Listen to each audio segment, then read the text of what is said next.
cursos que son premium, que son pagados. Si gustan, participan de ellos. Si no, esto les sirve como un recordar, como un afianzamiento. Entonces, en una buena hora. ¿Listo? Si estás en YouTube, dale like a la campanita, síguenos. Si es que estás en Facebook, dale like a este video.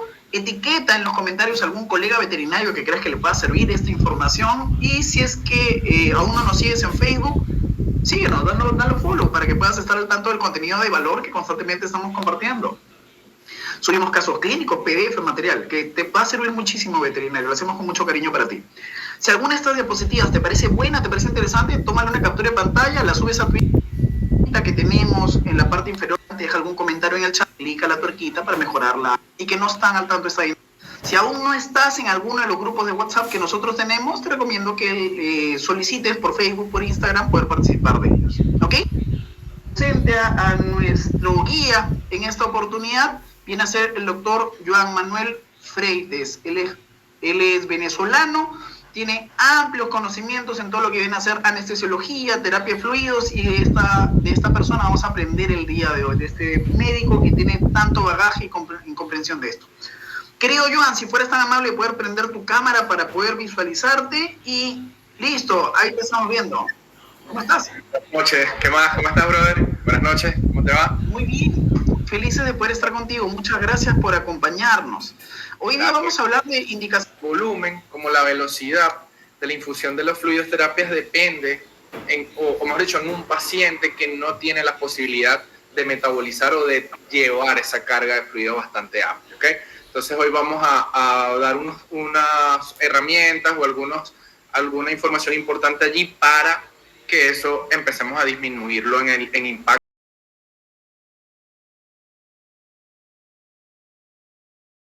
Yo pensé que de repente podría mencionar algo relacionado a las combinaciones con los fármacos y cómo estos podrían afectar. Pero bueno, supongo que vamos a ver más allá de esto adelante. Igual es interesante ver, ¿no? Dentro de tu experiencia lo que más ves es la velocidad y el volumen. Excelente, justo esto también habíamos estado recibiendo comentarios, preguntas de los alumnos en estos días pasados, ¿no? Sí. Buenísimo, perfecto. Muchas gracias, doctor. Nosotros vamos a contar con el doctor Joan Freites en nuestro curso Premium que viene a presentar fluidoterapia. Es un curso en vivo de un mes. El doctor Joan va a ser nuestro director en esta oportunidad. Así que las clases van a ser los martes y jueves.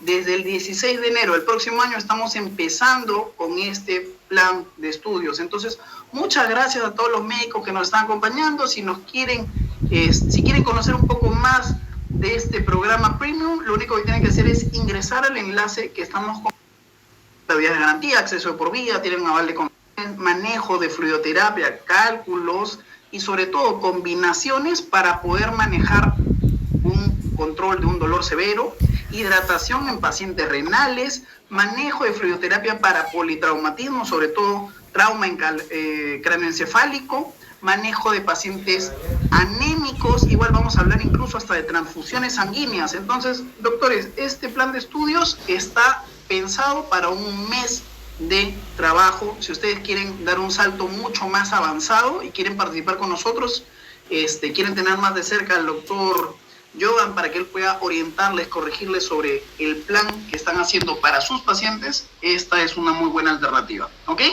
Ingresen solamente al enlace que acabamos de compartir en el chat para que tengan más información de este estudio. Listo, estamos a mitad de camino, señores. Nos quedan 2 clases contándole al día de hoy, así que nadie nos interrumpa. ¿Listo? Depende de nosotros, señores. Saquémosle el mayor provecho. Estamos a mitad de este curso. Y acá lo que nosotros queremos es que tú aprendas la metodología. Tenemos estos pasos. Hay que definir la descompensación, el grado de descompensación. Deshidratación es una anemia. Luego tenemos que identificar por qué vía vamos a administrar la solución. Va a ser intravenosa, intraósea. Tenemos que ahora definir cuánto es lo que hay que reponer para estabilizar. Hay que reponer iones, hay que aumentar el hematocrito, ok, pero ¿cuánto? Y acá pasamos a los cálculos de volúmenes, la solución, pero teniendo en cuenta el factor de la historia del paciente y la patología, ¿ok? Con esto elegimos las combinaciones, las infusiones para poder identificar cómo vamos a agregarle antibióticos, analgésicos a nuestras soluciones y por último, la duración del tratamiento y el monitoreo. Señores, sácale provecho, escriban la palabra sí con tilde de afirmación si es que creen que pueden solucionar cualquier problema que llegue a sus consultorios. Hay que clasificar, hay que abordar, hay que ordenar para poder atender y hay que diagnosticar para poder tratar. ¿Listo? Soy capaz de comprender, escriben la palabra sí con tilde de afirmación, tengo que aprender el esquema de a pocos, un paso a la vez, el que les acabamos de mostrar, y sí, tengo la fuerza. Esto nos hace mejores profesionales, señores, podemos seguir avanzando. Bienvenidos entonces a esta tercera sesión, indicaciones y contraindicaciones en la fluidoterapia. Querido doctor Joan, si pudiera compartirnos sus diapositivas para poder proceder a mostrarlas al público. Recomendaciones finales, cuaderno, lapicero, ¿ya? Esto les va a ayudar mucho para poder tomar nota y mejorar el proceso mnemotécnico. Listo, querido Joan, estoy viendo tus diapositivas y me quedo en el backstage. Cualquier pregunta que tengas, estoy para disposición tuya. Perfecto, perfecto. Bueno, buenas noches a todos nuevamente. Igual que las veces anteriores, agradecidos con todos por estar aquí con nosotros. Agradecido con el equipo veterinario emprendedor que está haciendo posible este tipo de capacitaciones, donde podemos compartir un poquito la experiencia que he tenido en este tiempo y también leerlos a ustedes en su experiencia, ¿ok? Como en todas las clases, vamos a empezar con una frase.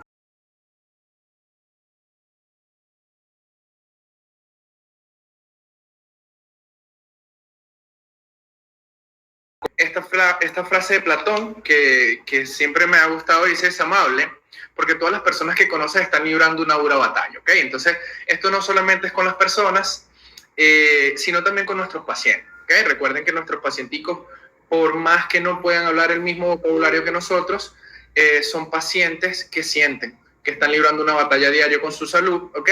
Y que detrás de esa batalla, de ellos individuales, está un grupo familiar también luchándola con un montón de problemas. Entonces, seamos bastante empáticos en nuestro trabajo, con las personas que ingresan a nuestro consultorio, porque no sabemos qué está pasando detrás de ello, ¿ok? Y para ya dar inicio, recuerden que para ser un buen profesional tenemos que ser muy buenas personas y la empatía es parte de ello, ¿ok? Entonces, vamos a hablar un poquito acerca de las indicaciones y de las contraindicaciones de la fluidoterapia.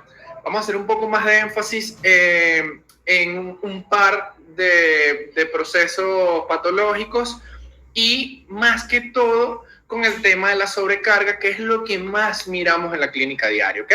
Podemos tener contraindicaciones asociadas a la combinación de fármacos, de electrolitos, pero la más frecuente, la que más nos pasa, es de la que más vamos a hablar el día de hoy, ¿ok? Entonces, ¿cuándo vamos a indicar nosotros una fluidoterapia en nuestro paciente? Bueno, lo vamos a indicar cuando ese paciente necesite que restauremos el volumen, ¿okay? El volumen circulante, cuando tengamos que rehidratar, cuando hayan alteraciones electrolíticas, si hay cambios en las presiones. Recuerden que dentro del algoritmo o de la fórmula de presión arterial, el tema de los líquidos está muy presente. Cuando los necesitemos como un vehículo. Nosotros en anestesia, casi todas las drogas que vamos a montar en infusiones las diluimos en soluciones cristaloides para poder pasarlas en una infusión continua, ¿ok? Y por último, el tema del soporte nutricional, que es un poco más avanzado, pero del cual también vamos a hablar un poco en el curso de Premium, ¿ok? Entonces, ¿qué vamos a tener en cuenta? Los que han estado conmigo, nuevamente les agradezco este par de días anteriores. Saben que he hecho mucho énfasis en esto. ¿Por qué? Porque esta es la mejor herramienta que tenemos inicialmente, ¿ok? Si usted no tiene un equipo de presión, si usted no tiene un ecocardiógrafo o una máquina de ultrasonido en su consultorio, no tiene posibilidades de hacer ecografía, su examen físico es su mejor herramienta, ¿ok? Si tiene, del contrario, todas estas máquinas, recuerden hacer buen uso de ellas para el beneficio de nuestros pacientes. Entonces, siempre tener en cuenta anamnesis, el estado de salud del paciente en ese momento, pruebas complementarias, cómo está tomando agua, cómo orina, cómo están esas presiones arteriales, ¿ok? Entonces, acá empezamos con un poco de énfasis en lo que hemos venido hablando, ¿ok? Existen dos grandes ramas o dos grandes olas no sé cómo quieran llamarlo, pero estamos divididos actualmente en estos dos grandes bloques. Entonces, nos dicen, hay un grupo que da fluidoterapia liberal y hay un grupo que da fluidoterapia restrictiva. Y lo hemos venido nombrando y nombrando, pero no lo habíamos dicho, ¿cierto? Entonces, ¿qué es una fluidoterapia liberal? Una fluidoterapia liberal ha sido lo que nos han dejado nuestros pasados en conocimiento, ¿okay? Que decía de que, mira, tienes un paciente que ya sabes que está deshidratado, abre el fluido a chorro y hasta que no cambien los parámetros hemodinámicos hasta positivo o hay una estabilización de ese parámetro hemodinámico, entonces no detengas el chorro, ¿ok? O otra estrategia que se usaba muy frecuente, porque de hecho cuando yo estaba recién graduado, yo salgo de la universidad con este conocimiento porque probablemente era lo que había en el pensum en ese momento. Entonces, todo paciente que llegara, 90 ml por kilo, entre 10 minutos o 1 hora, ¿ok? Y bueno, cada uno va empezando a evolucionar, empezamos a ver que la medicina cambia, que es cambiante, y decimos, bueno, pero cuando tú lees artículos referentes a la fluidoterapia liberal, lo que hay ahí es un montón de efectos indeseados que no queremos, ¿ok? Una tildecita aquí, lo que están apuntando, recuerden que esto es fluidoterapia para pacientes deshidratados, no para pacientes en shock, ¿ok? Eso es otro tema completamente diferente. Entonces, sin embargo, la fluidoterapia tipo restrictiva lo que hizo fue evaluar todo esto que pasó durante la fluidoterapia liberal y ellos plantearon como que, mira, pero es que yo necesito darle a mi paciente ni más ni menos. Yo necesito darle lo que él necesita, valga la redundancia, para mantenerse hemodinámicamente estable, para no estar ni con una disminución de volumen, ni con una deshidratación o con un desorden electrolítico. ¿Y eso cómo lo hacemos nosotros? Eso lo hacemos por una técnica que se llama fluidoterapia guiada por metas y ya es el uso del ultrasonido dentro del monitoreo constante de la respuesta hemodinámica de nuestro paciente a la terapia de fluido que habramos instaurado, ¿ok? Entonces, fíjense los que han estado conmigo anteriormente y los que no, he hecho mucho énfasis en que yo estoy del lado de la terapia restrictiva, yo estoy del lado de la fluidoterapia restrictiva. ¿Por qué? Porque es una fluidoterapia mucho más específica, ¿ok? Entonces, esto es lo que nosotros nos planteamos cuando yo voy a decir, mira, voy a por una fluidoterapia, pero ¿qué complicaciones voy a tener? ¿Ok? Entonces yo tengo complicaciones de dos tipos.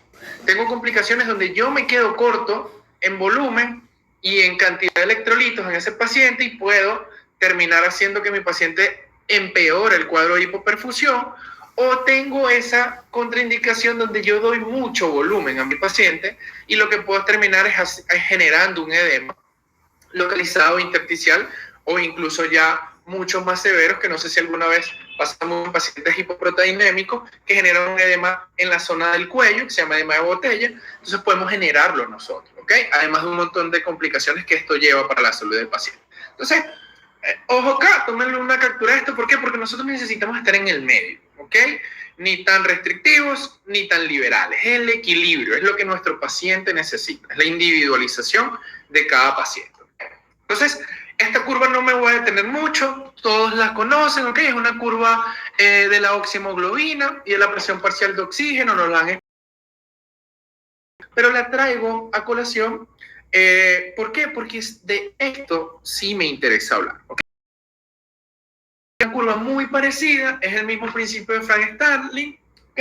Y esto es algo que se llama carga dependencia, ¿ok? O paciente que es fluido dependiente o fluido responsivo. ¿Listo? Esto es una teoría muy sencilla, chicos. Tenemos en el eje en el eje de las X tenemos volumen de precarga. Y nosotros, ¿qué hacemos con una zona de precarga dependencia? Te dirán, ¿qué es eso? So, los que lo hayan escuchado, genial. Y los que no, bueno, ya van a entender qué es. ¿Qué pasa? El corazón tiene ciertas capacidades, ¿ok? Dentro de esas capacidades hay una que es la capacidad de aumentar esa precarga, ¿ok?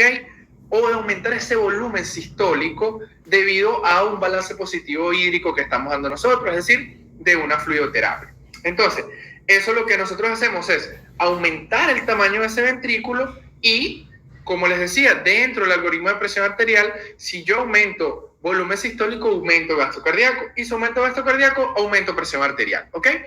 Pero ¿qué pasa? Solamente los pacientes que pueden aumentar entre un 10 y un 15% de probabilidades, es decir, que tienen por lo menos un 15% menos, para que me entiendan un poco, tienen un 15% de volumen, son los pacientes que van a responder. Y esos son los pacientes que, si me siguen acá con el indicador, están en esta zona. Yo doy o aumento el volumen sistólico y mi paciente va aumentando la precarga, ¿ok? Y ese paciente que está en precarga de dependencia es el paciente que va a aumentar la presión arterial sistémica por aumento de volumen. Y ese aumento de volumen va a aumentar el gasto cardíaco, ¿ok? Pero ¿qué pasa con el paciente que está en la zona de precarga e independencia? ¿Ok? Este es el paciente que se nos complica. Este es el paciente que yo le doy líquidos, no mejora, le doy líquidos, no mejora, le doy líquidos, no mejora, y yo sigo dándole líquidos a ese paciente, y ese paciente no va a responder a ningún signo clínico solo con volumen, ¿ok? Solo con una terapia de fluido. Puede ser que usted esté haciendo lo mejor que tiene y puede y sabe para un fluido balanceado, lo recarga con electrolitos, está monitoreando, está pendiente del paciente, mide su glicemia, ya está esperando el resultado del laboratorio. Pero ese paciente, si usted no lo identifica como un paciente que está en precarga independencia, ese paciente no va a mejorar el estado de salud, ¿ok? Entonces, ¿por qué es importante esto? Porque esto es el resultado de esto, ¿ok? Es la misma curva, solo que invertida. Si estoy en una zona donde mi paciente le falta, lo puedo llevar acá. Pero si estoy en una zona donde mi paciente no le falta, lo voy a bajar acá, ¿ok? Entonces, es nuestra guía. ¿Y cómo ustedes dirán, cómo hacemos eso? Bueno, lastimosamente, para los que no tienen ultrasonido, es difícil hacerlo, porque eso, en términos generales, lo podemos hacer midiendo la colapsabilidad de la vena cava, ¿ok? Es como el principal, el que tiene más estudios, y los que son un poquito más diestros en monitoreo, podemos evaluar la curva de presión de pulso, que es la curva del saturador de oxígeno, lo que conocen como oximetría, y ahí vamos viendo. Pero eso es más frecuente en anestesia bajo ventilación positiva, ¿ok? Entonces, estos son los dos grandes situaciones que hemos venido manejando. Un paciente que va a estar deshidratado, un paciente que va a estar con una posible hiperhidratación o una sobrecarga hídrica, ¿ok? Entonces, ¿qué es una hiperhidratación? Es cuando nosotros aumentamos el contenido orgánico de agua. Y fíjense bien, y esto grábenselo, escríbanlo, súbanlo a sus redes, hagan lo que quieran con esta información que está aquí abajo, pero que no se les olvide. La principal causa de hiperhidratación en medicina veterinaria es iatrogénica. Es decir, la causamos nosotros por un exceso de administración de esos fluidos. Es decir, un mal uso de la fluidoterapia, ¿ok? ¿Y qué pasa cuando yo empiezo a administrar volúmenes? Bueno, ese paciente genera un edema. ¿Y qué es el edema? El edema sigue siendo ese aumento de líquido que nosotros vamos instaurando o administrando por vía intravenosa, en este caso, o la vía que ustedes prefieran, pero por vía intravenosa es la que tiene más probabilidades de generarlo, y ese líquido, que es un cristaloide, que tiene fácil posibilidad de pasar del espacio vascular al espacio intersticial, se va a empezar a acumular en el intersticio, y nosotros a veces no alcanzamos a verlo, ¿ok? Lo que se conoce como un edema intersticial inicialmente. Es una dilución incluso de algo que se llama el glicocálix, es que es uno de los órganos más importantes que tienen nuestros pacientes y que tenemos nosotros los humanos. Entonces ya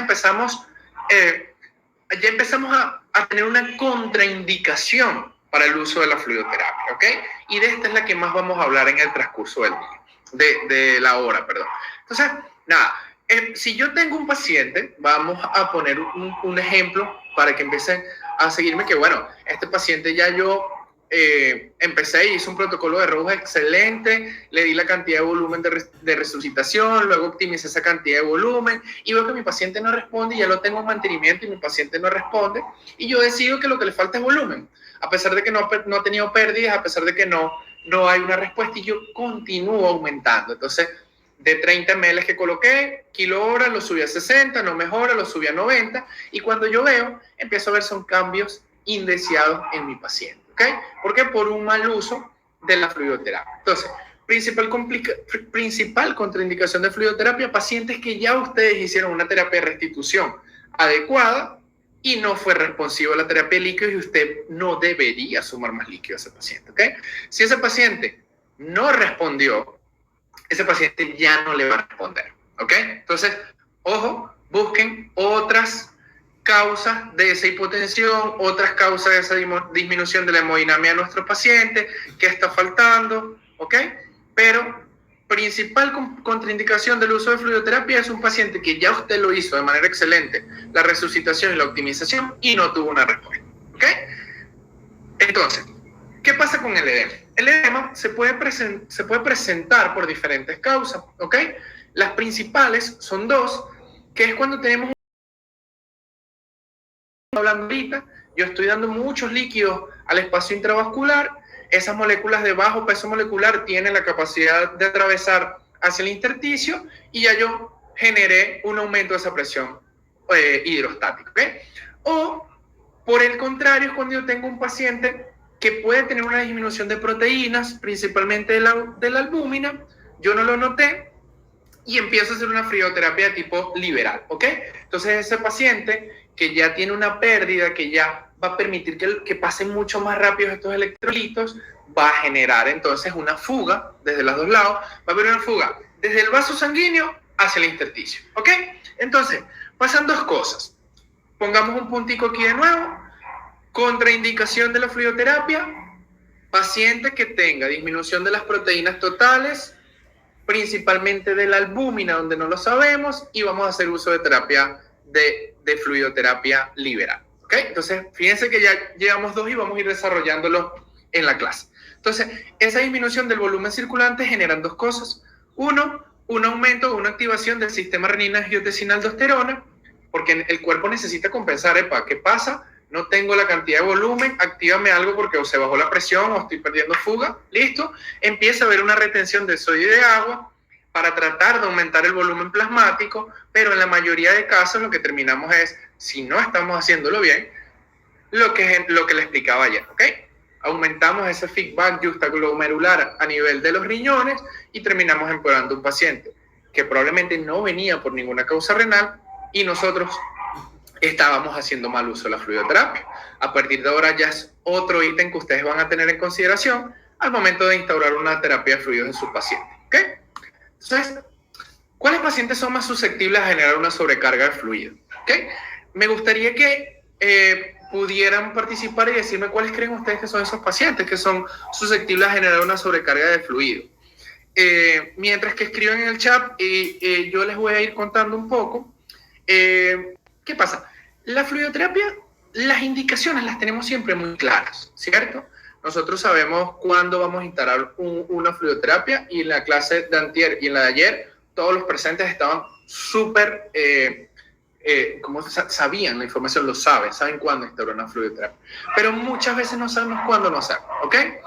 Y cuándo no hacerla o cuándo hacerla con mucho más cuidado es cuando nosotros sospechamos que hay una sobrecarga de fluido, ¿ok? Si alguien escribió en el chat algo, si alguien comentó cuándo pudiéramos hacer, sí, los oigo y hay algunos médicos que estaban mencionando, por ejemplo, insuficiencia cardíaca, pacientes renales, hepáticos, principalmente cardiópatas, cuando hay hemorragia, gatos, pacientes con insuficiencia cardíaca, congénita, anémicos. Perfecto. Esas son las principales respuestas. Perfecto. Los vuelvo y los felicito. Todos los que han estado participando han estado, o sea, con un conocimiento bastante chévere, y me alegra porque sé que estas clases van a ser un poco más productivas para ustedes, ¿ok? Y todos están en lo correcto. ¿Listo? Todo lo que dijeron está correcto. Pacientes viejitos, pacientes renales, pacientes con cardiopatía, pacientes pequeños, porque escuché por ahí como que gatos, seguramente lo asocian por el tamaño, ¿cierto? Entonces, todos estos pacientes tienen mayor posibilidad de generar una sobrecarga de fluido. Y este artículo que está acá está bastante interesante porque no sé si a ustedes les pasa lo mismo, pero a mí en particular, cuando yo leo algo de pediatría, lo asocio mucho más fácil a medicina veterinaria. Lo traspolo mucho más rápido a medicina de caninos, a medicina de felinos, ¿ok? Y este es un estudio interesante que se hizo en un hospital donde en una UCI de pediatría empezaron a mirar que había un índice alto de pacientes que se les generaba una sobrecarga de volumen, ¿ok? Y que esa sobrecarga de volumen estaba asociado a un aumento de la mortalidad en esos pacientes que estaban en UCI, ¿ok? Entonces, fíjense bien, ya empezamos que ni siquiera aquí me están diciendo es un paciente que está con todo lo que ustedes me comentaron. Es un paciente que es pediátrico, un paciente que no está desarrollado orgánicamente completo. ¿Listo? Entonces, además de, dicen que existen comorbilidades asociadas también a esta sobrecarga de volumen. Esas son injurias renales, insuficiencia respiratoria, pacientes con cirugías cardíacas. Entonces, todos en el chat nombraron casi que esos tres órganos, ¿ok? Entonces, ¿qué pasa? ¿Por qué esto es tan importante? Porque si yo estoy dando fluido y los fluidos me han venido diciendo en estas clases anteriores que es muy bueno, que hacer el uso mejora, que responden, pero ¿por qué genera eso? ¿Por qué? Porque evolutivamente nuestro cuerpo no está diseñado para tener una sobrehidratación, ¿ok? Nosotros tenemos métodos de compensación extremadamente eficientes para deshidrataciones, pero en la naturaleza, la única manera que haya una sobrecarga de volumen es que nos ahoguemos, ¿ok? Y si ustedes se fijan por ahí, no hay una cantidad de millones y millones de pacientes que nos llegan ahogados a diario, ¿ok? Entonces, ¿qué pasa desde lo renal principalmente? ¿Ok? Si se fijan, el eje renal se activa cuando hay pacientes que empezamos a dar un montón de flujo y empiezan a aparecer causas en el resto de los órganos. ¿Se acuerdan que les dije? Vamos a hablar del sistema renal solo como un sistema excretor, pero con el perdón de todos los que hacen nefrología, eso es un millón de cosas más y regula el tema de electrolitos, presiones, pulmón, corazón. Los riñones casi que es el comando de regulación, ¿ok? Entonces, fíjense lo que pasa a nivel pulmonar. Aumenta la permeabilidad vascular cuando hay una sobrecarga de fluidos y hay un edema, ¿ok? Y activan sustancias inflamatorias y procesos, tanto inflamatorios como apoptóticos. Es decir, que vamos a empezar a tener muerte programada de células pulmonares. Nadie quiere un paciente con muerte programada de células pulmonares, ¿ok? Vamos a tener cambios a nivel del cerebro. Fíjense por aquí incluso, no sé si alguien que está aquí hace oncología y sabe que es el TNF-alfa, ¿ok? Pero esto es un factor de necrosis tumoral, ¿ok?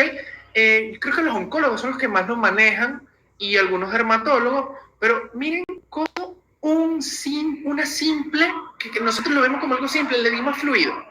Miren todo lo que está desarrollando, ¿ok?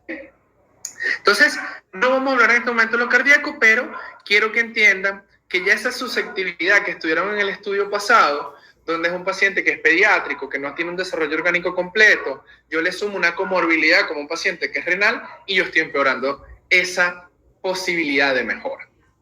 Entonces, ¿qué es lo importante? Hay que valorar a nuestros pacientes. La fluidoterapia es una droga, es una terapia más y hay que hacer uso eficiente de ella, ¿ok? Y parte de hacer uso eficiente de ella es monitoreo. Y como les dije al principio, ¿cuál es su mejor herramienta? El examen físico. Tenemos la posibilidad de hacer otras cosas, háganlo, usen su ultrasonido, si no lo tienen, llamen al radiólogo, al imagenólogo de su confianza, tomen exámenes de sangre, pero hay que valorar constantemente a esos pacientes, ¿ok? Entonces, ¿qué signos clínicos podemos observar nosotros en un paciente que tiene una sobrecarga de volumen? Y vuelvo y los leo. Me gustaría que dentro, vamos a tratar de hacerlo bastante interactivo porque quiero leer qué les ha pasado, porque esto es experiencia.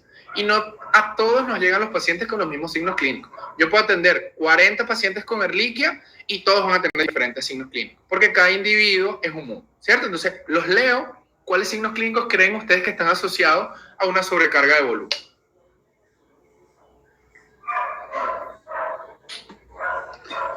Muy bien, entonces vamos a esperar a que los médicos nos vayan respondiendo cuáles creen que vendrían a ser esos signos. Por acá nos menciona David, taquipnea, tos, síndrome compartimental, hipernea,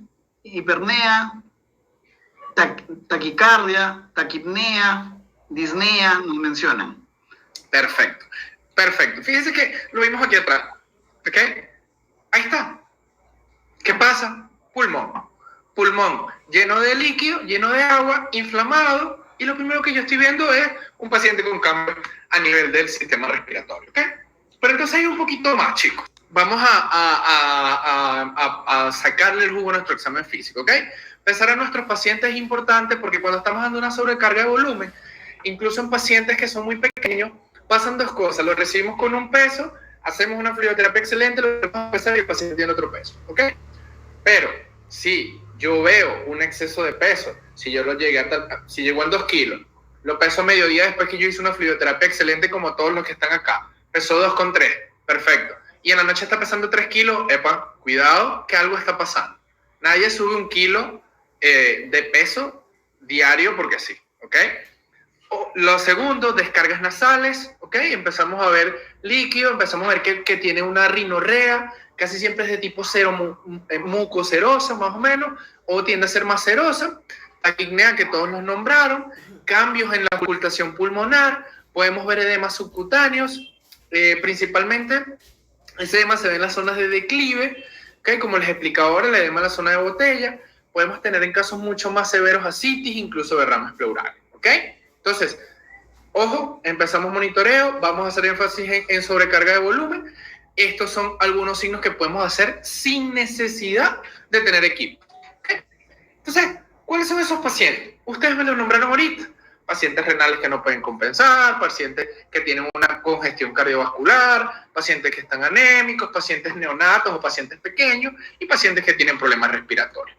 El día de hoy nosotros vamos a hacer énfasis en 2 grandes pacientes, ¿ok? O en 2 grandes grupos. Los cardiópatas y los pacientes anémicos. ¿Listo? Entonces, partamos de ¿qué es una cardiopatía? Una cardiopatía o un paciente cardiópata es un paciente que tiene de base una afección en el corazón o en los vasos sanguíneos. Realmente es una afección en el sistema cardiovascular, ¿ok? O cardiocirculatorio, como ustedes lo quieran nombrar. Existen pacientes que pueden generar procesos cardiovasculares debido a otra enfermedad, ¿ok? Y eso puede ser un paciente renal que va a tener problemas en la regulación de la presión y puede generar algún cambio en presiones intraventriculares o en la aorta o en la arteria pulmonar, pero básicamente es que genere una afección a nivel cardiovascular, ¿ok? Y este estudio que tengo acá, esto se hizo en una clínica veterinaria, esto no es publicidad por supuesto, se llama CardioMedic, yo hice unas estancias allí un tiempo muy corto, es en Ecuador, ellos se especializan en temas cardiovasculares y ellos llegaron y dijeron, mira, vamos a ver de toda la casuística que tenemos, cuáles son los pacientes qué enfermedades tienen y cuál es la incidencia, ¿okay? Entonces ellos llegan y nos ponen toda esta lista. Entonces, si quieren, tómenle una foto porque son muchas. Miren la cantidad de problemas cardiovasculares que tenemos nosotros en medicina veterinaria. Es impresionante. Es impresionante porque nosotros, y lo digo yo, cuando yo leí esto una vez, yo dije, conozco, no sé, 6. Conozco las insuficiencias valvulares, un dilatado, un hipertrófico, alguna endocarditis infecciosa, ¿ok? Una que otra genética, pero no tenemos la magnitud, no tenemos tampoco por qué, porque esto es trabajo de los cardiólogos, pero fíjense que hay un montón, ¿ok? ¿Qué es lo interesante de esto? Estos números que están acá. ¿Listo? De toda la cantidad de pacientes que ellos evaluaron, ellos definieron, mira, ¿sabes qué? La mayor incidencia de enfermedades en caninos cardiópatas es una insuficiencia valvular mitral, ¿ok? Le sigue una tricuspidia y en tercero, digámoslo por cantidad, sería una hipertensión arterial pulmonar. A ver, con esto tienen ustedes tres buenos factores para hacerse valer y sacarle provecho solo a este cuadro. Cuando llega un paciente y usted escucha algo raro, usted le va a decir al propietario o al tutor, mira, ¿sabes qué? Tengo 90% de probabilidades de que si tiene algo en el corazón es una insuficiencia valvular mitral. ¿Por qué? Porque es así. No es que usted está teniendo un super oído o es el que diagnostica solamente tocándolo. No, es porque así es la casuística. Y siempre tenemos que estar en el porcentaje o por debajo cuando son porcentajes malos o por encima cuando son porcentajes buenos. ¿Ok? Entonces, lo otro interesante de esto es que el 90% son enfermedades adquiridas. Es decir, no nacen con ellas. Son insuficiencias valvulares mitral que se desarrollan con el tiempo. Fármacos, enfermedades orales, enfermedades pulmonares, tratamientos a largo plazo, pacientes que sufren crisis de hipertensión arterial, empiezan a desarrollar este tipo de problemas. Entonces, ¿qué es una valvulopatía? Vamos a enfocarnos en las valvulopatías, principalmente en la mitral. ¿Por qué? Porque es la que más vamos a tener en la clínica diaria. Vamos a tener un 90% de probabilidades de que sea una valvulopatía mitral. Entonces, esto no es más que un mal funcionamiento, puse mitral casi siempre, y lo que está causando aquí en general, ya vamos a explicarlo mejor, es que hay un reflujo de sangre en la aurícula, ¿ok? Casi siempre en el momento de la cita. Entonces, Pero eso va más allá. Va un poquito más allá de esa parte. ¿Qué pasa? Una valvulopatía empieza entonces a ver es un aumento de ese volumen y esa presión, tanto en el atrio como en el ventrículo izquierdo, que a su vez esa presión va a hacer que aumente la presión venosa pulmonar, ¿ok? Cuando aumente esa presión venosa pulmonar, vamos a tener que va a haber un aumento automático o siguiente de las presiones hidrostáticas en los capilares. Recuerden que los capilares actúan inverso a las venas, ¿ok? Es decir, yo tengo una arteria vasodilatada, tengo los capilares vasoconstrictos, ¿ok? Eso es un dato bastante importante por ahí. Entonces, cuando esas presiones cambian, ¿qué pasa? Empieza a haber extravasación de líquido. Lo mismo que pasa cuando yo estoy dando o cuando estoy aumentando o la coloide. Entonces, cuando yo tengo ese líquido ahí, ya tengo edema intersticial, ¿ok? A nivel pulmonar.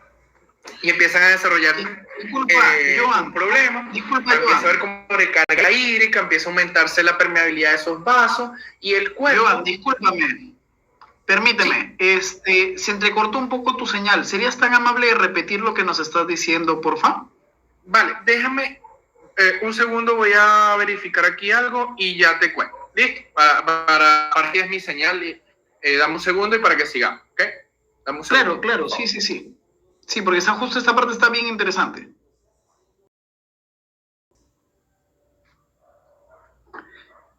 Esperamos unos segundos nada más, por favor, médicos. Ya, vamos a mejorar el tema de la señal para que no puedan haber interrupciones. Igual, ahí recordamos, si tienen algún problema de repente con la pantalla, no se ven las diapositivas, algo, tienen que aumentar en la tuerquita, tienen que aumentar la calidad de la nitidez. Listo, mucho más fluido. Listo, estamos mejor ahora, ¿verdad? Sí, continuamos, por favor. Entonces, vamos a empezar de nuevo, desde cero. Entonces, con la valvulopatía mitral lo que sucede es que empiezan a aumentar tanto los volúmenes y la presión en el atrio y en el ventrículo izquierdo, y ese aumento de volumen, esa sobreexpansión me va a generar un aumento sobre la presión venosa pulmonar, ¿ok? Y cuando esto pasa, vamos a empezar a tener cambios en las presiones hidrostáticas, ¿ok? Principalmente en los capilares. ¿Listo? Les contaba que los capilares son inversamente que las arterias. Es decir, si yo tengo una arteria vasoconstricta, tengo un capilar vasodilatado. Si tengo un capilar vasoconstricto, tengo una arteria vasodilatada, ¿ok? Entonces, cuando se genera ese cambio de presión, que tengo mucha agua o poca presión coloidestática, vaya a empezar a haber una extravasación de líquido a nivel del capilar y eso me va a generar un edema a nivel pulmonar, ¿ok? Primero edema intersticial, luego edema a nivel pulmonar. Entonces, como se aumenta esa permeabilidad allí, el cuerpo no se puede quedar sin hacer nada. Entonces él empieza a hacer un montón de cosas. ¿Qué es lo primero que va a hacer? Necesito aumentar la resistencia vascular acá en esta zona, ¿ok?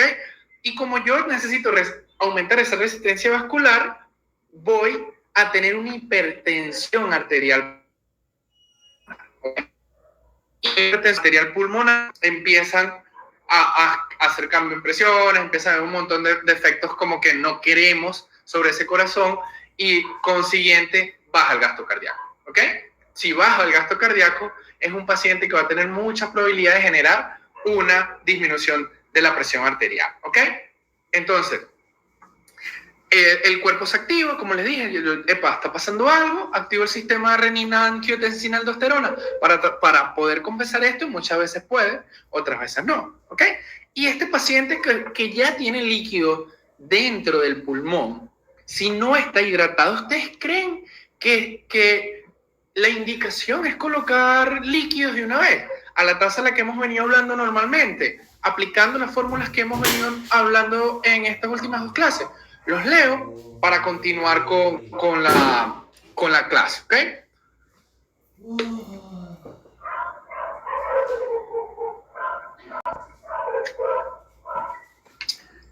Muy bien, entonces vamos a esperar a que los médicos nos mencionen. ¿Podrías repetir, por favor, la pregunta? La pregunta es, sabiendo que este paciente que ya tuvo esa valvulopatía generó un acúmulo de líquido intersticial a nivel pulmonar que puede terminar en un edema pulmonar, ¿ustedes creen que está indicada la fluidoterapia en este paciente? Muy bien, entonces, ¿creen que sería indicado o no? Acá nos mencionan, por ejemplo, no, nos dicen, no, no sería.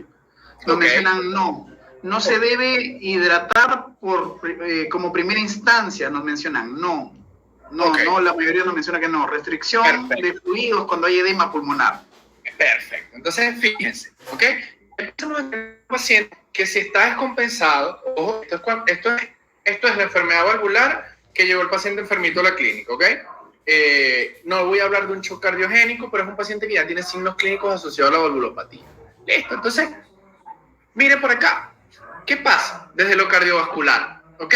Entonces, fíjense que puede cambiar hacia peor el tema de la contractilidad cardíaca. Activación de sustancias inflamatorias, aumento de las resistencias arteriales, hay una redistribución del flujo central, ¿ok? Fíjense todo lo que cambia, incluso cardiotoxicidad directa. Listo, entonces, activación del péptido natriurético, que es uno de los métodos compensatorios, por decirlo de alguna manera, secundarios o derivados para compensar presión arterial. Es decir, si ese péptido se me activa porque me está llegando mucho volumen acá, ¿ok?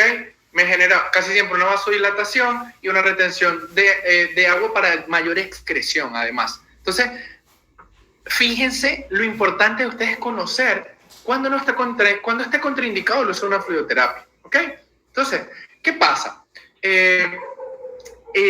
Hay algo importante aquí. Si este paciente ameritara hacer uso de la hidratación, vamos a responder más adelante, pero porque está con vómito, con diarrea, ya sabemos las indicaciones, con pérdida, anoréxico, no está comiendo, ¿ok?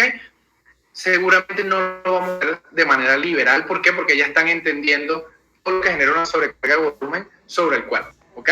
Entonces, quisiera que prestaran mucha atención al próximo video que vamos a colocar, que lo escucharan y vamos a dar unos minutos para que ustedes vayan escribiéndome en el chat a qué les parece. ¿Qué creen que es ese sonido que está allí? ¿Ok?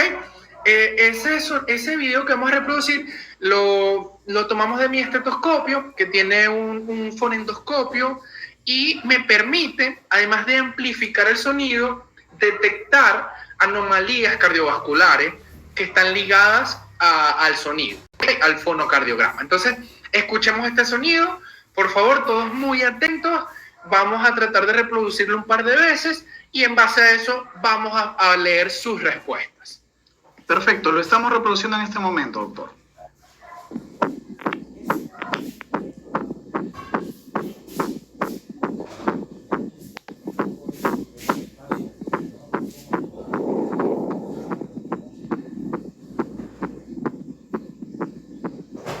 Muy bien, entonces ahí la pregunta para los médicos es ¿qué es lo que creen que están encontrando en este sonido? Lo vamos a reproducir una vez más.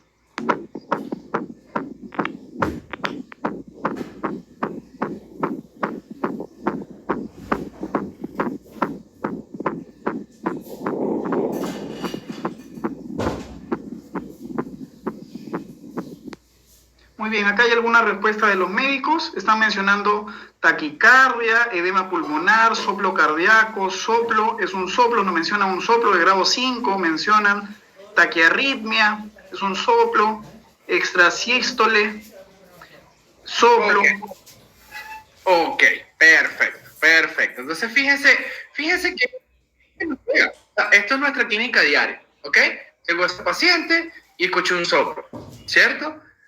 Póngale el número que ustedes quieran con sonido. Recuerden que a partir de 4 es porque ya hay frémito, entonces como no podemos acceder al frémito, en este caso mínimo sería un paciente 3, este es un paciente de un soplo 4 de 6, listo, ya tenía frémito, pero necesitaba pegarme bastante, o estar cerca a la pared con el fonendoscopio para poder escuchar el soplo. Entonces, llegó ese paciente, nosotros escuchamos este sonido, identificamos que es un soplo, ya usted sabe que tiene un soplo. Ya usted tiene el 80% del trabajo hecho. Ese paciente tiene un soplo. ¿Cuál es la causa? Si usted no es el cardiólogo, usted no tiene por qué determinar, ¿ok? Pero ya usted sabe que tiene un paciente que si tiene una falla, si tiene un sonido diferente y es compatible con un soplo, ¿cuál es la principal enfermedad que se le viene a la cabeza?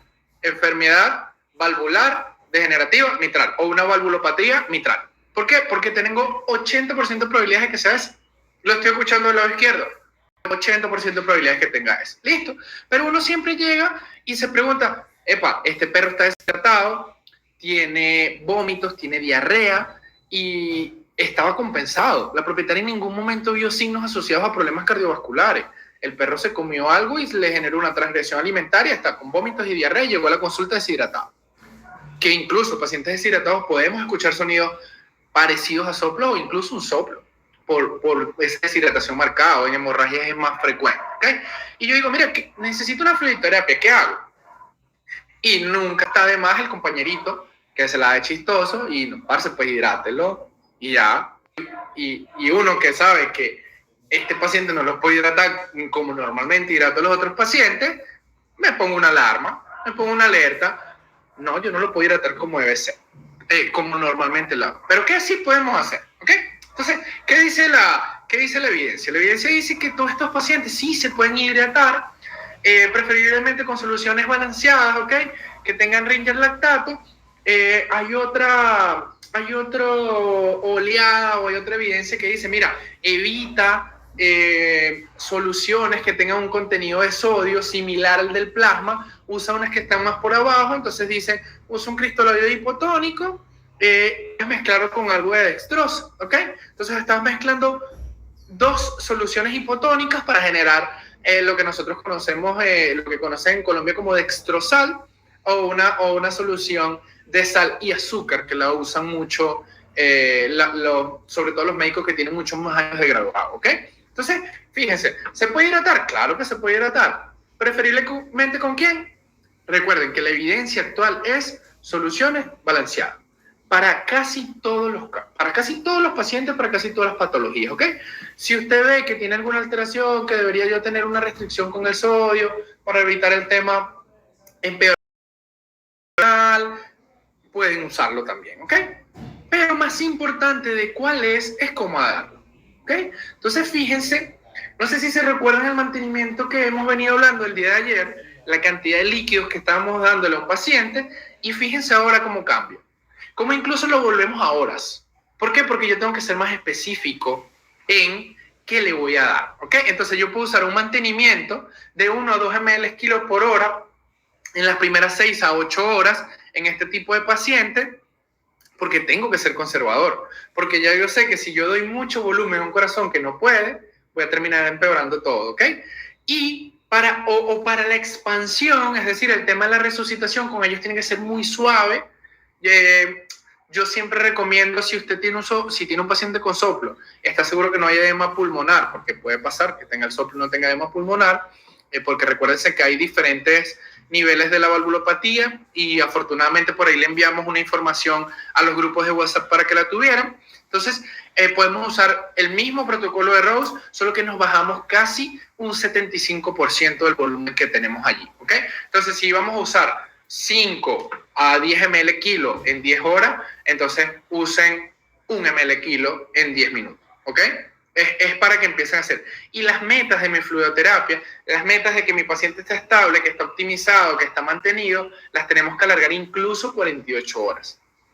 Sí, eso quiere decir que yo me voy a quedar del lado de deshidratación por lo menos las siguientes 48 horas.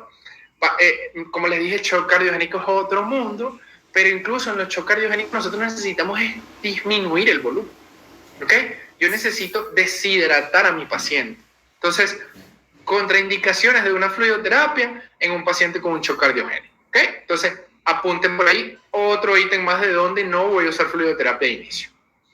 Entonces, volvemos a lo mismo. Botellitas mágicas, fórmulas mágicas, nosotros no tenemos de eso en veterinario. Tenemos médicos capaces, somos médicos capaces que sabemos interpretar y sabemos cuándo tomar una decisión con respecto a la necesidad de nuestros pacientes, lo evaluamos y damos lo que ellos necesitan, ¿ok? Entonces, pasamos a la anemia. La anemia es bastante común en nuestra clínica diaria, al menos nosotros en Latinoamérica, que estamos llenos de riqueciales y de enfermedades tropicales, y la anemia no es más que un descenso del nivel de glóbulos rojos que tienen en la sangre y de la mano de disminución de la hemoglobina y del hematocrito, según los rangos que nosotros manejamos como normal. Si está por debajo ya es un paciente que podemos considerarlo como un paciente anémico, ¿ok? Entonces, llamaríamos anemia, basándonos en el hematocrito. Pacientes que tienen hematocrito entre 30 y 37 ya se pueden considerar un paciente anémico, ¿ok? Y en felinos, 20 a 24. Miren que los felinos, recuerden que ellos tienen un poquito menos de volumen, eso lo vamos a hablar el día de mañana, pero fíjense que son un poco, o la diferencia es casi la mitad. Listo, el hecho es de que esa anemia la vamos a poder clasificar de leve, moderada a grave a muy grave, y ya ustedes van a tener presente que es un paciente, su cuerpo no está funcionando. Entonces, tenemos anemias de tipo regenerativa y no regenerativas. No voy a hacer énfasis en esto. Es para que ustedes sepan que los que no lo sabían, bueno, existe otra forma de clasificarlas y dentro de ellas existen un mundo completo que vamos a profundizarlo luego. Y pregunta de nuevo, vamos a escucharlos nuevamente. Cuéntenme qué signos clínicos tienen o ven ustedes frecuentemente asociados a la anemia, ¿ok? A un paciente anémico.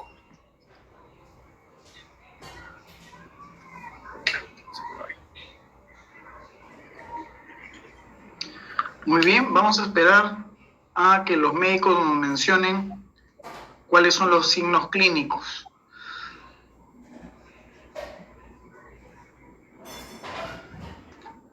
Nos mencionan cianosis, nos mencionan palidez, intolerancia al ejercicio, taquicardia, letargia, mucosas pálidas, taquicardia, decaimiento. Perfecto. Fíjense, lo dijeron ustedes, lo dije yo, es la misma evaluación física. Decaimiento, mucosas pálidas que pueden estar levemente ictéricas, taquicardia, taquipnea, disminución de la presión, y pueden estar incluso con disminución de la temperatura corporal, ¿ok? Entonces, nos detenemos aquí y seguimos. Estos son, según la tonicidad, lo que le puede generar cristaloides a los glóbulos rojos. Entonces, si yo veo a un paciente una solución hipertónica, ese glóbulo rojo se va a deshidratar, porque por gradiente yo voy a sacar los electrolitos que están dentro de ese glóbulo rojo y lo voy a hidratar, ¿ok? En los isotónicos se mantiene un equilibrio y en los hipotónicos ellos atraen el agua y cuando están muy llenos de agüita, explotan, ¿ok? Entonces, por aquí empiezan a apuntar cuáles creen ustedes que deberíamos dar en nuestros pacientes con anemia. Entonces, ¿qué fluido vamos a usar? ¿Cristaloides o coloides? ¿Ok? Entonces, si vamos a usar cristaloides, porque ese paciente necesita, está anémico, pero tiene polvo, entonces yo lo tengo que hidratar, ¿verdad? Entonces, ¿cuál es la solución que vamos a elegir? Isotónico. ¿Por qué? Porque me mantiene el equilibrio entre los pocos glóbulos rojos que tenemos allá, ¿ok? Preferiblemente que sea un coloide de tipo balanceado, un cristaloide de tipo balanceado. Ya saben que pueden sumar potasio, ya sabemos cómo darlo, pero fíjense que volvemos a lo mismo al paciente cardiovascular, 1 a 2 ml kilo por hora, y tenemos que alargar la meta. En el paciente anémico, la meta real o fundamental es corregir la causa y que ese paciente coma y tome agua por sí solo, ¿ok? Existe evidencia donde dice, no, si tú pones un mantenimiento normal no debería pasar nada, si tú pones un mantenimiento o vuelves a la volemia normal no debería pasar nada. Vamos a profundizar más en eso, pero recuérdense que el glicocálix es bastante importante y hay una pérdida importante de ellos cuando tenemos pacientes anémicos, ¿ok? Y las anemias van de la mano casi siempre hipoproteinemias, ¿ok? Entonces, cuando yo digo qué coloide voy a dar, porque yo digo, mira, este paciente está muy anémico, está grave, no le voy a dar cristaloide porque ese paciente necesita, es un coloide y preferiblemente un coloide natural o un hemoderivado. Recuerden que en general, si no hay anemia, el plasma es el coloide ideal, pero en este caso el paciente necesita sangre. Yo les dejé por ahí una guía bastante chévere de un banco de sangre de Barcelona que va a explicarles a ustedes bastante bien cómo hacer una transfusión, ¿ok? Y lo que les decía, estos pacientes anémicos tienen hipoproteinemia, ¿ok? Esa proteinemia, la principal proteína, la que más hay en el cuerpo con más abundancia es la albúmina, que está entre el plasma y tiene un montón de funciones importantes. Fíjense acá, presión oncótica, pH, transporte, ¿ok? Atrapa radicales libres, es lo máximo la albúmina. En este estudio compararon pacientes que estaban hospitalizados en UCI, compararon la albúmina con solución salina y bueno, los resultados no fueron tan chéveres lo que ellos vieron acá. No vieron nada como tan significativo, ¿ok? En pacientes con trauma parecía que los favorecía incluso más la salina, perdón, que no que la favorecía más la albúmina, y en los sépticos lo empeoraba, ¿ok? Entonces, al fin de cuentas, yo dijeron, mira, usa salina o usa albúmina, es el mismo daño, pero me gustaría que ustedes lo leyeran y fueran un poquito más allá de eso, ¿ok? Por otra parte, tenemos un par de artículos como estos, donde te dice, mira, usa la albúmina, se usa para esto y para esto, y cómo se usa, ¿ok?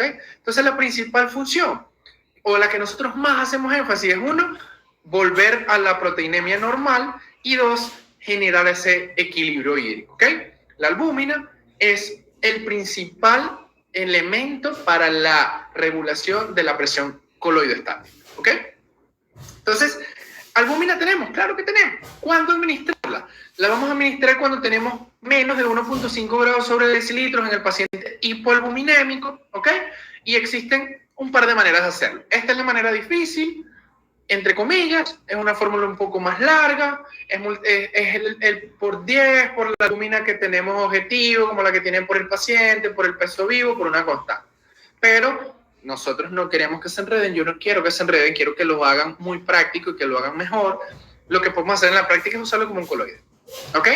De 2 a 5 ml por kilo, de albúmina al 20% entre 2 a 4 horas inicialmente. Y esto podemos continuarlo con una infusión continua de albúmina de 0.25 a 3.5 ml por kilo por hora. ¿Qué es lo importante aquí? No se pasen de 2 gramos por kilo por día, ¿ok? Y si es un paciente que está hiperproteinémico o tiene la albúmina normal, péguense un poquito más al 2 que al 5. ¿Listo? Entonces, por acá le vamos a presentar un par de videos muy rápido. Estos videos es básicamente para los que no conocen la albúmina, cómo es, cómo se ve, y en qué tipo de casos podemos usarla. Entonces, fíjense bien, algo muy importante, cuando vayan a hacer uso de la albúmina, usen guantes, ¿okay? Nosotros deberíamos mantener guantes siempre, porque estamos en riesgo constante de infecciones, pero fíjense, la albúmina es un medio de cultivo excelente. Usted, en cualquier minuto, con su mano bien sucia, se le olvidó la base, le agarró un paciente un poco con parvo y usted está metiendo dentro de esa solución un nido de bacterias, ¿ok? Entonces, ya para la siguiente, en la siguiente fase de estas imágenes, lo que quiero mostrarles a ustedes, que se asustan mucho, que empiezan a cargar la albúmina y ven que esa es una espuma, ¿ok? Entonces, he escuchado muchas veces diciendo, está mal, no, es un coloide, son agujas muy grandes, tenemos que hacer mucha presión, ¿ok? Eso es normal. Luego, ¿qué hacen? Tratan de agitarla suavemente y purgan su jeringa. Y por último, les muestro cómo se está administrando en un paciente. Este pacientico fue reciente, un caso bastante interesante. Tenía un montón de intervenciones derivadas de un OVH que generó un granuloma intraabdominal, y ese granuloma intraabdominal generó desastre. Es un paciente que tenía una patología renal de base, entonces tenía 2 o 3 procedimientos quirúrgicos dentro de nuestra clínica, niveles de albúmina baja, pérdida de las presiones colónicas, ¿ok? Y fíjense, estamos administrando albúmina en este pacientico y yendo bastante bien. Tomen las precauciones necesarias cuando lo hagan, péguense la formulita que yo les acabo de dar, y vamos a continuar, que ya estamos por finalizar. ¿Listo? Entonces, perfecto, continuamos entonces, doctor, con sus diapositivas. Gracias, ya. Entonces, ¿qué pasa? Un paciente mestizo de 5 kilos que presenta edema en los miembros, pérdida de peso, anorexia, una anemia leve, y resulta que mi albúmina está en 1.5, ¿ok? Pero mi objetivo es 2. Entonces, por aquí está esta fórmula. Es un poquito más de sentarse a echar números, pero vamos a presentar otro. Lo devuelvo un momento para que le tomen una fotico y puedan desarrollarlo ustedes como ejercicio. Pero vamos a hacer el práctico, ¿ok? Que este es el que me importa por dos razones. Es más práctico, es más sencillo, y en la hora de incluso una emergencia, yo empecé a usar albúmina por anestesiología, a veces necesitaba un coloide y bueno, en vez de poner una gelatina, tenía albúmina, preferí usar la albúmina, ¿ok? Siempre y cuando mi paciente me lo permitiera. Entonces este otro paciente es un gato de 14 años, riñones poliquísticos, típico de un persa, ¿no? Entra por un posible síndrome hepatorenal y cuando yo tengo una albúmina tengo un grado sobre decilitro y digo, mira, a este gato le tengo que dar albúmina, ¿ok? Entonces, en práctica, 2 a 5 ml por kilo de albúmina humana al 20%, de 2 a 4 horas, continúo con este rango y no me paso de estos 2 gramos por día, ¿ok? Importante aquí, para finalizar. Hay mucho miedo porque hay poca evidencia del uso de la albúmina en felinos. ¿Listo? ¿Y por qué? Porque esta es albúmina humana. Afortunadamente en veterinaria sí tenemos albúmina de uso veterinario, albúmina canina. Es dificilísima de conseguir. Yo solamente la he visto una sola vez en mi vida y fue en España. Pero les voy a hablar de mi experiencia, a los que tienen un poco de miedo de usarla, a los que aún no saben. Primero, lean bastante qué es la albúmina, para qué sirve, cómo se usa y principalmente cuáles son las contraindicaciones de la albúmina en los pacientes, ¿ok? Y cuando la usen van a darse cuenta que la incidencia de reacciones adversas, que es a lo que todo el mundo le tiene miedo, no aparecen en casi ninguno de los casos. Si yo he colocado, por ponerle un ejemplo y puedo ser exagerado, 50 infusiones de albúminas en felinos, no he tenido todavía el primero con una reacción adversa, ¿ok? No la he tenido hasta ahora. Puede que sea suerte de principiante, llámenlo como quieran, pero no lo he visto. Y no he tenido necesidad de dar corticoides antes. Dependiendo de la patología que tenga el paciente o alguna lesión, sí me he valido muchas veces de un antihistamínico. Pero en términos generales hay pacientes que lo coloco y solamente monitoreo, veo la respuesta del paciente. El tema con la albúmina es que es un coloide, ¿ok? Recuérdense la función de los coloides, que mantienen, expanden ese volumen, demora mucho más en salir. Entonces, otra contraindicación, si mi paciente necesita albúmina, yo le estoy dando albúmina, ya está anémico, porque está anémico con hipoproteinemia, yo decido que le voy a dar albúmina. Si yo aumento la cantidad de fluidos cristaloides luego de la administración de albúmina, yo estoy también generando posibilidades de que este paciente me genere una sobrecarga de volumen. Entonces, contraindicaciones del uso de fluidoterapia, como cuarto ítem el día de hoy, hay muchas más que vamos a seguir profundizando.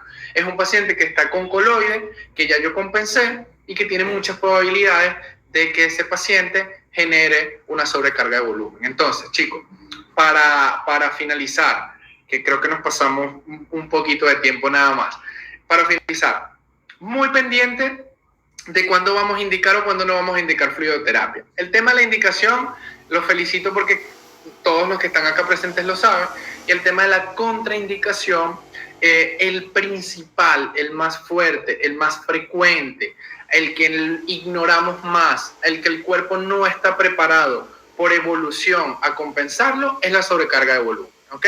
Y esa sobrecarga de volumen me puede generar una falla multisistémica como lo hemos visto el día de hoy en la clase, ¿ok? Entonces, chicos, por su atención, mil gracias, de verdad. Estoy bastante contento de la participación de todos y de la calidad de médicos que hay en mi gremio. O sea, cada vez que los veo en el chat respondiendo y súper rápido y todo súper acertado, es como que, mira, qué satisfactorio es pertenecer a un gremio de gente inteligente, de gente brillante, de gente que se capacita, de gente que saca un montón de tiempo para compartir y abrir estos espacios y aprender cada día un poquito más. Entonces, por su tiempo y por todo esto que le digo, mil gracias. Muy bien, muchísimas gracias, doctor. Gracias por habernos orientado, por habernos guiado y sobre todo porque los médicos veterinarios tienen este acercamiento con usted, con el recordar. Entonces yo les quiero preguntar a todos los doctores que nos ven esta consulta, ¿no? ¿Qué fue lo que más les gustó de la clase el día de hoy? Nos gustaría saber, si fueran tan amables de escribir en el chat, de dejarnos un comentario, vamos a estar más que felices para ver qué es lo que nosotros podemos ir mejorando y sobre todo lo que más les gustó para poder ir dándoles más de eso que a ustedes les viene bien para su praxis. Tenemos un regalo para ustedes, para todos los médicos que estén dentro de nuestro grupo de WhatsApp. Nosotros les vamos a dar este PDF, es una guía de distribución corporal de los líquidos. ¿Para qué nos sirve esto, señores? saber cómo se distribuyen los líquidos en un perro